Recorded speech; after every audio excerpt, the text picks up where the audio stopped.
എല്ലാ പ്രിയപ്പെട്ടവർക്കും ക്രിസ്തുയേശുവിൻ്റെ നിസ്തുല നാമത്തിൽ സ്നേഹവന്ദനം. ഇന്നത്തെ നമ്മുടെ ധ്യാനത്തിനായി രാജാക്കന്മാരുടെ 1-ാം പുസ്തകം 17-ാം അധ്യായം 14 മുതൽ 16 വരെയുള്ള വാക്യങ്ങൾ. 1 രാജാക്കന്മാർ 17-ന്റെ 14 മുതൽ 16 വരെ. യഹോവ ഭൂമിയിൽ മഴ പെയ്യിക്കുന്ന നാൾ വരെ കലത്തിലെ മാവ് തീർന്നു പോകയില്ല, ഭരണിയിലെ എണ്ണ കുറഞ്ഞു പോകുകയുമില്ല എന്ന് ഇസ്രായേലിൻ്റെ ദൈവമായ യഹോവ അരുളി ചെയ്യുന്നു എന്ന് പറഞ്ഞു.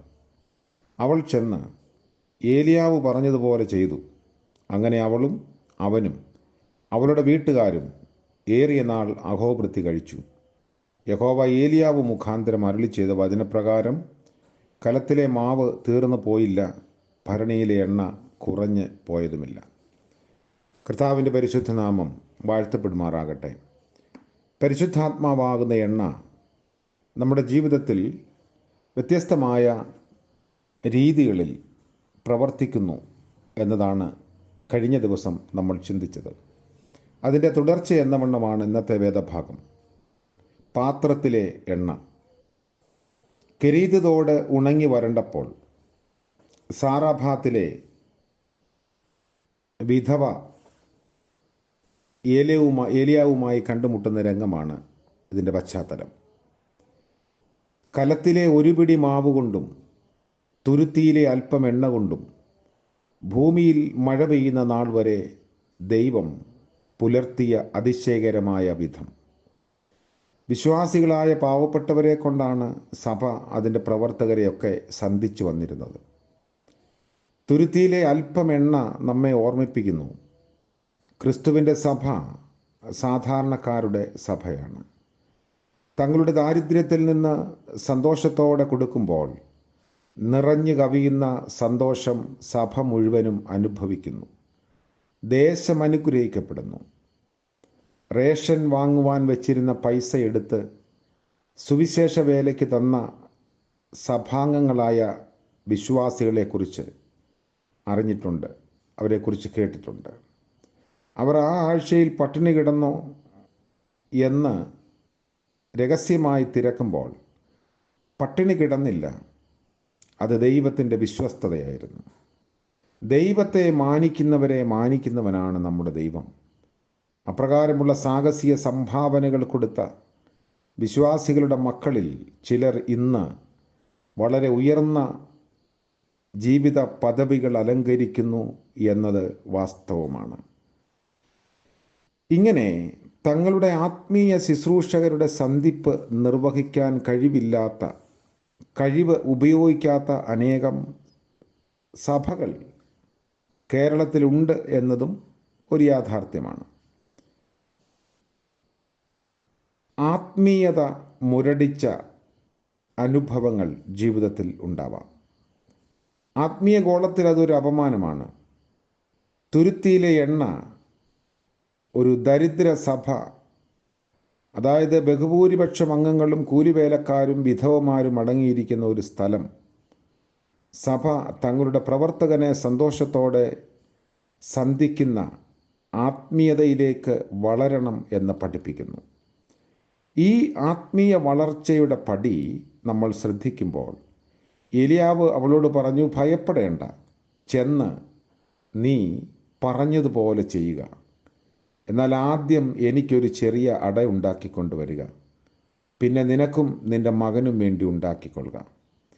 പ്രാപ്തി പോലെയും പ്രാപ്തിക്ക് മീതെയും നൽകുന്നതിലൂടെ സ്വയത്രാണനത്തിലേക്കും സമൃദ്ധിയിലേക്കും കുതിക്കുക എന്നതാണ് ക്രിസ്തീയ ആധ്യാത്മികത. ദാനത്തിലൂടെ സമൃദ്ധിയിലേക്ക് എന്നാവണം നമ്മുടെ മുദ്രാവാക്യം. മറ്റൊന്ന് ഭരണിയിലെ എണ്ണയെക്കുറിച്ച്. രാജാക്കന്മാരുടെ 2-ാം പുസ്തകം 4-ാം അധ്യായം 1 മുതലുള്ള ഭാഗത്ത് വിധവയും കടക്കാരിയും കുടുംബത്തെ പുലർത്താൻ കഴിയാത്തവളുമായ പ്രവാചക ശിഷ്യ ഭാര്യ. വീട്ടിൽ നിനക്ക് എന്തുള്ളൂ എന്ന ചോദ്യം. ഒരു ഭരണി എണ്ണയല്ലാതെ അടിയൻ്റെ വീട്ടിൽ മറ്റൊന്നുമില്ല എന്ന് മറുപടി. നീയും നിന്റെ മക്കളും അകത്ത് കയറി വാതിലടച്ച് പാത്രങ്ങളിലൊക്കെയും പകർന്ന് നിറഞ്ഞതൊരു ഭാഗത്തേക്ക് മാറ്റിവെക്കുക. എണ്ണ വിറ്റ് കടം വീട്ടി ശേഷിപ്പ് കൊണ്ട് നീയും മക്കളും ഉപജീവനം കഴിച്ചുകൊള്ളുക എന്നതായിരുന്നു പ്രതിവിധി. നമുക്ക് ധാരാളം കടങ്ങളുണ്ട്. അതിലൊന്നാണ് സ്നേഹക്കടം. സ്നേഹിക്കുന്നതല്ലാതെ ആരോടും ഒന്നും കടംപെട്ടിരിക്കരുത്. റോമാലേഖനം 13-ാം അധ്യായത്തിൽ പൗലോസ് ഇത് ഓർമ്മിപ്പിക്കുന്നു. അതായത് നമുക്ക് ലഭിച്ച സ്നേഹത്തിൻ്റെ ശുശ്രൂഷകൾ നാം വീട്ടി തീർക്കേണ്ട കടമയാണ്. അത് മറക്കാൻ പാടില്ല. ആ കടം വീട്ടിയാലും തീരുന്നതല്ലെന്ന് ഒരു തിരിച്ചറിവിലേക്ക് നമ്മൾ വരും. മാതാപിതാക്കളോട്, ഗുരുജനങ്ങളോട്, സർവോപരി ദൈവത്തോട് സ്നേഹസംബന്ധമായി നാം കടംപെട്ടിരിക്കുന്നു. നാം ഏറ്റുവാങ്ങിയ സ്നേഹ ശുശ്രൂഷകളുടെ കടം വീട്ടുവാൻ പ്രതി ശുശ്രൂഷയ്ക്ക് അർപ്പിക്കപ്പെട്ട വെറും പാത്രങ്ങളായി തീരുകയും ദൈവത്തിൻ്റെ ആത്മാവ് ആ പാത്രങ്ങളിൽ പകർന്ന് നിറയ്ക്കുകയും ചെയ്തെങ്കിൽ മാത്രമേ സ്നേഹക്കടം വീട്ടുവാൻ നമുക്ക് കഴിയുകയുള്ളൂ. പ്രപഞ്ചമാകെ നേടി ഞാൻ ത്യജിക്കലും മതിയാക ഈ ദിവ്യ സ്നേഹത്തിന് ഞാൻ എന്നെ മുറ്റും നൽകിടേണം എന്ന പാട്ട് നമ്മെ ഈ ചിന്തയിലേക്ക് നയിക്കുന്നു. മറ്റൊന്ന് സുവിശേഷ കടമാണ്.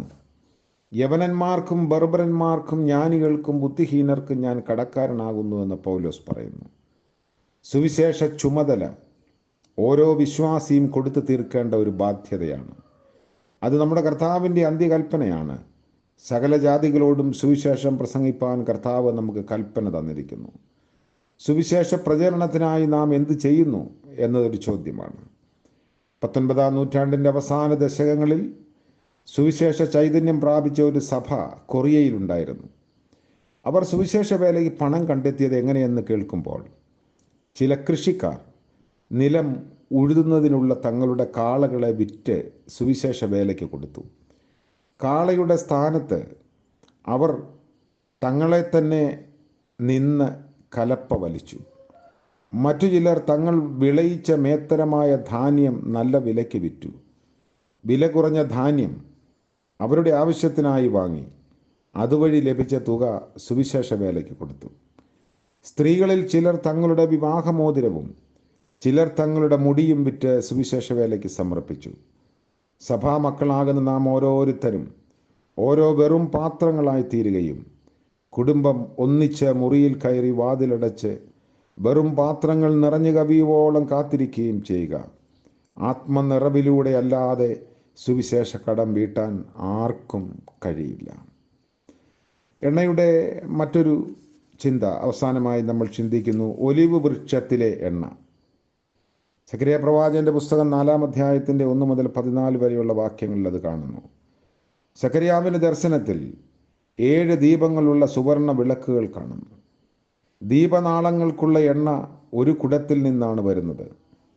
കുടമാകട്ടെ ഇടവും വലവും നിൽക്കുന്ന 2 ഒലിവ് വൃക്ഷങ്ങളുമായി കുഴലുകൾ വഴി ബന്ധപ്പെട്ടിരിക്കുന്നു. എണ്ണയുടെ ഉറവക്കണ്ണിയായ ഒലിവ് വൃക്ഷത്തിൽ നിന്ന് നാളങ്ങളിലേക്ക് എണ്ണ പകരപ്പെടുന്നു. ഇത് ഒരു വസ്തുതയാണ്. ഈ ദർശനത്തിലെ കാതലായ വസ്തു വറ്റാത്ത ഉറവിടം, പര്യവസാനം വരെയും പകരാൻ പ്രാപ്തമായ സംഭരണി. സൈന്യത്താലല്ല ശക്തിയാലുമല്ല എൻ്റെ ആത്മാവിനാലത്രേ എന്ന് ദൈവം പറയുന്നു.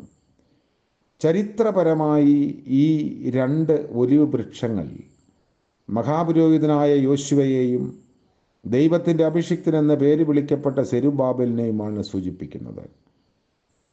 പ്രവചനികമായി ദൈവാത്മാവിനാൽ ശക്തീകരിക്കപ്പെട്ട 2 സാക്ഷികളെയാണ് ഈ ഒലിവ് വൃക്ഷങ്ങൾ പ്രതിനിധീകരിക്കുന്നത്. അത് വെളിപ്പാട് പുസ്തകം 11-ാം അധ്യായത്തിൻ്റെ 4-ാം വാക്യത്തിലും എടുത്തു പറയുന്നു.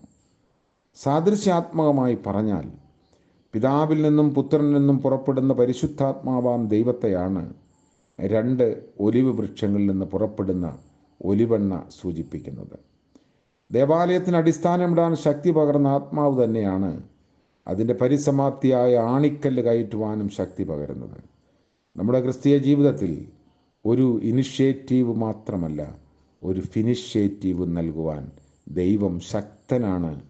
നമ്മുടെ ജീവിതം കരിന്തിരിയായി തീരാൻ ദൈവം ആഗ്രഹിക്കുന്നില്ല. നമ്മൾ സമൃദ്ധമായി ദൈവത്തിൽ നിന്ന് സ്വീകരിച്ച് മറ്റുള്ളവർക്ക് പകരുവാൻ ദൈവം നമ്മളെ ഉപയോഗിക്കുന്നു. നമ്മുടെ ഒഴിഞ്ഞ കുടങ്ങൾ നിറയപ്പെടുവാൻ ദൈവം നമ്മളെ സഹായിക്കട്ടെ. അതിനായി നമുക്ക് സമർപ്പിക്കാം. ഒഴിഞ്ഞ കുടങ്ങളിൽ മാത്രമേ മറ്റെന്തെങ്കിലും നിറയ്ക്കുവാൻ സാധ്യമുള്ളൂ. നിറഞ്ഞ കുടങ്ങളായി ഇരുന്നാൽ മറ്റൊന്ന് സ്വീകരിക്കാൻ നമുക്ക് കഴിയില്ലല്ലോ. അതുകൊണ്ട് നമ്മൾ നിറച്ചു വച്ചിരിക്കുന്ന നമ്മുടെ കുടങ്ങളിലെ അഹന്തയും അകംഭാവങ്ങളും ആകുലതകളുമെല്ലാം മാറ്റി ഒഴിഞ്ഞ കുടമായി ദൈവകരങ്ങളിൽ നമ്മളെ സമർപ്പിക്കാം. ദൈവം നമ്മളെ നിറയ്ക്കുകയും നമ്മളെ പരിപോഷിപ്പിക്കുകയും പകരുവാൻ നമ്മളെ പ്രാപ്തീകരിക്കുകയും ചെയ്യും. കർത്താവ് നമ്മളെ അനുഗ്രഹിക്കട്ടെ. പ്രാർത്ഥിക്കാം. കാരുണ്യവാനായ ഞങ്ങളുടെ ദൈവമേ, മറ്റൊരു പ്രഭാതം കൂടെ ദാനമായി ഞങ്ങൾക്ക് നൽകിയല്ലോ. നന്ദിയോടെ സ്തോത്രം. ഇന്നത്തെ പകൽക്കാലം നിറഞ്ഞ അനുഭവക്കാരായി ജീവിപ്പാൻ ഞങ്ങളെ സഹായിക്കണമേ. ഞങ്ങളുടെ ഒഴിഞ്ഞ കുടങ്ങൾ പരിശുദ്ധാത്മാവാകുന്ന എണ്ണ കൊണ്ട് നിറയ്ക്കണമേ. ഞങ്ങളെ കൂടുതൽ ഫലമുള്ളവരായി തീർക്കണമേ. ഇന്ന് ജന്മദിനം ആഘോഷിക്കുന്ന പ്രിയപ്പെട്ടവർക്ക് വേണ്ടിയും വിവാഹവാർഷികം ആഘോഷിക്കുന്നവർക്ക് വേണ്ടിയും പ്രാർത്ഥിക്കുന്നു. കരുണയുടെയും നന്മയുടെയും നിറവിൻ്റെയും പുതുവർഷം നൽകണമേ. യേശു മിശിഹാ മൂലം പ്രാർത്ഥന കൃപയോടെ കേൾക്കുമാറാകണമേ. ആമേൻ. ത്രിയേക ദൈവത്തിൻ്റെ അനുഗ്രഹവും നിറവും നമ്മെല്ലാവരോടും കൂടെ ഇന്നും എന്നേക്കും ഉണ്ടായിരിക്കുമാറാകട്ടെ. ആമേൻ.